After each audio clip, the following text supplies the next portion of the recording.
में ज्वाइन करें डॉक्टर कमर चीमा साहब। आप माहिर हैं आलमी उमूर के। डॉक्टर साहब आपका बहुत बहुत शुक्रिया। डॉक्टर साहब बात का आगाज़ यहाँ से कर लेते हैं। अभी जो सदारती उम्मीदवार हैं अमेरिकन कमला हैरिस और साथ साथ डोनाल्ड ट्रंप भी अपनी अपनी पॉलिसीज़ बता रही हैं। तो कमला हैरिस साहिबा अभी ये भी डिस्कस कर रही हैं कि इसराइल को हम जो अपना हथियार की फरामी है वो भी जारी रखेंगे और उनकी सपोर्ट भी करेंगे। थोड़ी सी उन्होंने बात वैसे ये भी की है कि ये जो गज़ा में भी एक कोलैटरल डैमेज हो रहा है या जो कीमती जानों का ज़िया हो रहा है ये भी रुकना चाहिए। थोड़ी इस हवाले से भी बात की, लेकिन आपको क्या नज़र आ रहा है, कोई पॉलिसी शिफ्ट है इनकी इस पॉलिसी में? देखिए जी, ये बड़ी इंपॉर्टेंट चीज़ है कि जब ओबामा साहब सदर थे तो उन्होंने भी इजराइल पे थोड़ी टफ लाइन ली थी। और मुझे याद है कि ओबामा के आखिरी दिनों में जब Israeli prime minister Netanyahu America गए तो उन्होंने उनसे मुलाकात नहीं की थी। यही नजर आ रहा है कि अगर एक black women as a president democrat party से आती है तो हो सकता है वो भी थोड़ी सी जो है वो एक थोड़ी सी टफ पोजीशन है इजराइल के ऊपर। लेकिन क्योंकि जो बाइडेन साहब ने जितना फ्री हैंड दे दिया हुआ है और सुनने में आ रहा है कि बाइडेन साहब, क्योंकि अभी आपको पता है कि 19 जनवरी 2025 तक तो बाइडेन है, इस दौरान वो बहुत सारा पैसा जो है वो इजराइल को दे के जा सकते हैं, जिस पर कैमला हैरिस तो कंट्रोल नहीं रखती, एज ए प्रेसिडेंट बाइडेन ही रखते हैं। अभी भी वो बहुत पैसे दे रहे हैं। सो लग ये रहा है कि as a black women if she is a president तो वो वही शायद पॉलिसी लेंगी जो माजी में as a black president Obama साहब ने थोड़ी सी इजराइल के ऊपर ली थी, कि वो कहते हैं कि अमेरिका को चेक एंड बैलेंस इजराइल के ऊपर बढ़ाना चाहिए। ये जो हमने फ्री हैंड दिया हुआ है इजराइल को, जो कि सारा का सारा अमेरिका के खाते में पड़ता है कि जी अमेरिका करवाता है, मेरा ख्याल है कहीं ना कहीं डेमोक्रेट पार्टी के अंदर इस हवाले से एक ये पर्सपेक्टिव है, वो चेक एंड बैलेंस रखना चाहिए। अगर रिपब्लिकन आ जाते हैं, ट्रंप साहब आ जाते हैं, तो फिर तो मजीद एक फ्री हैंड होगा।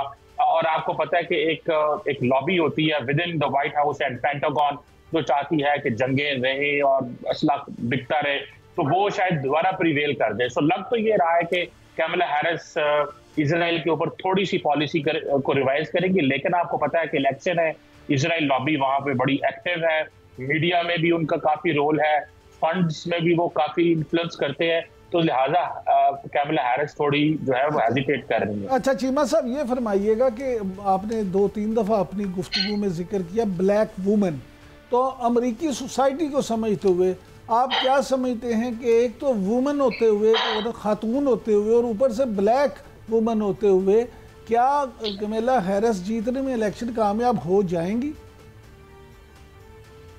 देखिए, पहली बात देखें कि ट्रंप की देखें गुड लक है या बैड लक है।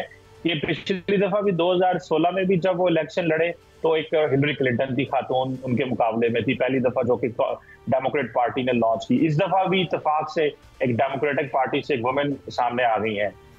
देखें, जो हिलरी क्लिंटन के जमाने में जो पोल्स आते थे उनमें तो ऐसे लगता था कि हिलरी क्लिंटन जीत जाएंगी, लेकिन एट द एंड जब हमने रिजल्ट देखा तो ट्रंप जीत गए। अभी भी पोल्स तो यही आ रहे हैं कि बहुत सारे जगहों पे हिलरी जो कैमला हैरिस है वो बढ़तरी हासिल है, लेकिन एक्चुअल रिजल्ट वाले दिन क्या होगा ये देखने वाली चीज है। लेकिन ये आपको पता है कि डोनाल्ड ट्रंप बड़े परेशान है, वो समझते हैं कि उनकी इंडियन रेफरेंस भी उनका है, बिकॉज उनकी वालदा इंडियन थी, फिर वो ब्लैक भी है, फिर वो वुमेन भी है, तो बहुत सारे ऐसे फैक्टर हैं जो आ सकते हैं। और फिर क्योंकि जो डेमोक्रेट पार्टी है उसने बहुत सारे लोगों को जो है वो अंदर आने दिया है अमेरिका के अंदर, तो जो जितने भी इमिग्रेंट्स होते हैं वो बड़े फ्रेंडली होते हैं डेमोक्रेट पार्टी के। सो ये लग तो ये रहा है कि वो जीत जाएंगी, जो पोजीशन नजर आती है, लेकिन कोई पता नहीं है कि जो डाटा सामने आता है वो आखिर में दिनों में वोट हमारे सामने क्या आते हैं, ये तो फिर वोट से पता चलता है। अच्छा, कमला हैरिस ने ये भी इम्कान जाहिर किया कि मुस्लिम कम्युनिटी के वोट जो हैं वो उनको पड़ेंगे, तो इसराइल के हक में एक तरफ बयान देना और दूसरी तरफ ये उम्मीद रखना, ये क्या आप समझते हैं, क्या वाकई ही मुस्लिम कम्युनिटी उनको वोट देगी? देखिए, अगर देखा जाए ट्रंप और कैमला हैरिस के बीच में देखा जाए तो लोगों का ज्यादातर जो रुझान है वो कैमला हैरिस की तरफ होगा, क्योंकि ट्रंप के बारे में एक तासुर है कि वो वाइट सुपरमिस्ट हैं, एक बड़े क्रिश्चियन है, मतलब वो प्रीच करते हैं, उसको मजहब को लेके आते हैं अपनी पॉलिटिक्स के अंदर, और जब वो आएंगे तो वो लोगों को अंदर नहीं, मुल्क के अंदर आने नहीं देंगे, और जो जिनको ग्रीन कार्ड मिलने वाले उनको निकाल भी सकते हैं, क्योंकि उनका इमिग्रेशन के हवाले से बड़ी सख्त पॉलिसी है, और उनकी ये भी तासुर है कि वो इसराइल के बहुत करीब है। उनके ज़माने में आपको याद है एक इब्राहिम अकॉर्ड हुआ था, ट्रम्प के सन इन लॉ जो है जैरेड कुशनर, वो ज्यूइश है और बड़े करीब थे इसराइल के, और उन्होंने बहुत इन्फ्लुएंस था व्हाइट हाउस में। सो एक हिस्ट्री है उनकी, और तासुर यही है कि ट्रम्प साहब जो है वो मुसलमानों के काफी खिलाफ है और बोलते भी रहते हैं। इस दफा उन्होंने कोई लंबा चौड़ा बयान नहीं दिया, लेकिन फिर भी लोगों के अंदर एक तासुर तो मौजूद है।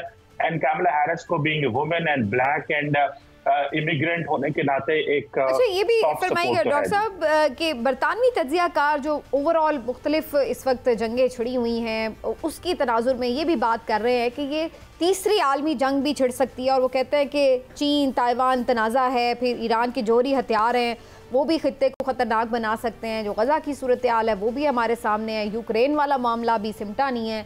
ये सारी चीज़ें देखते हुए आप समझते हैं उनकी खदशात में कोई सब्सटेंस है? देखिए, ये बातें तो बहुत ही पुरानी हो रही हैं, और जंग जो कहा जा रहा है, इवन के ट्रंप ने भी कहा था अभी थोड़े दिन पहले, कुछ हफ्ते पहले, के एशिया के अंदर हालात खराब हो सकते हैं। देखिए, अमेरिका की एक बहुत बड़ी पॉलिसी है, उसे कहते हैं वो इंडो पैसिफिक स्ट्रैटेजी कहते हैं। मतलब ये कि हमें चाइना के बैकयार्ड में आके बैठना है, तमाम ताकतों को सपोर्ट करनी है जो चाइना के बैकयार्ड में है, सारा एशिया पैसिफिक जो है उसको सपोर्ट करना है।